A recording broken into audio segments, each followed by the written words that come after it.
બગસરાના જૂની હળિયાદ ગામે શ્રી રણછોડરાય ગૌશાળા ખાતે વલ્લભભાઈ મોહનભાઈ વાકડિયા પરિવારના આર્થિક સહયોગ અને બગસરા વિશ્વ વાત્સલ્ય માનવ સેવા ટ્રસ્ટ તેમજ જ્યોતિ મહિલા વિકાસ સંગઠનના સંયુક્ત ઉપક્રમે આયુર્વેદ કથાનું આયોજન કરાયું છે. આયુર્વેદથી શું ફાયદા થશે તે અંગે વૈદ મહેન્દ્રસિંહ સરવૈયા દ્વારા કથાના ભાગરૂપે માર્ગદર્શન આપ્યું.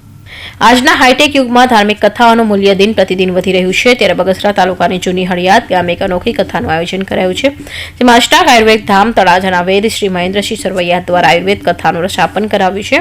જૂની હળિયાદ ગામે વલ્લભભાઈ મોહનભાઈ વાકડિયા પરિવારના આર્થિક સહયોગથી બગસરા વિશ્વ વાત્સલ્ય માનવ સેવા ટ્રસ્ટના દેવચંદભાઈ સાવલિયાએ માર્ગદર્શન અને શ્રી રણછોડરાય ગૌશાળાની જૂની હળિયાદના ઉપક્રમે આયુર્વેદ કથાનું આયોજન કરવામાં આવ્યું છે. અમરેલી જિલ્લાના બગસરા તાલુકાના આ જૂની હળિયાદ ગામમાં આયુર્વેદ કથાનું આયોજન જે થયું, અને આયુર્વેદ કથા શા માટે લોકોના મનમાં પ્રશ્ન આવે કે ભાઈ ભાગવત કથા છે, રામાયણની કથા છે, સત્યનારાયણ ભગવાનની કથા છે, તો આયુર્વેદ કથા શા માટે? પહેલું તો આયુર્વેદ કથા એ નવી નથી.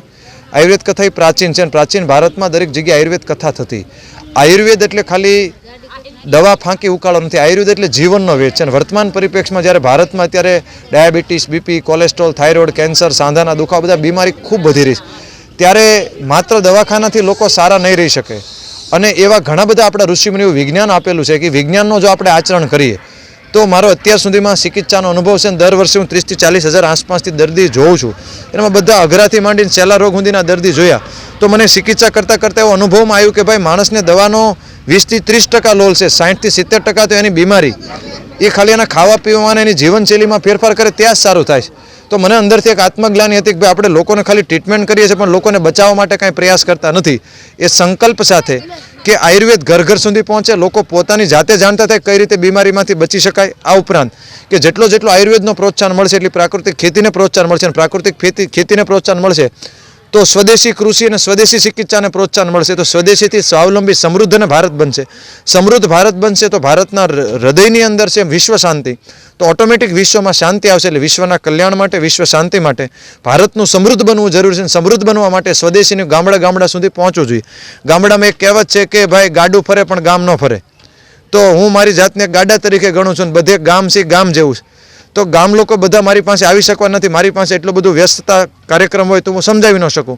પણ ગામડે જો આવી આયુર્વેદ કથા, હળિયાદ ગામમાંથી એવી કથા થાય, આવી ઘણી બધી જગ્યાએ આપણી મોટી નાની ઘણી બધી કથાઓ થઈ છે, તો ઘર ઘર સુધી આયુર્વેદ ભારતીય સંસ્કૃતિ પહોંચી શકે અને ભારત માતા ફરીવાર આપણી વિશ્વગુરુ બની શકે.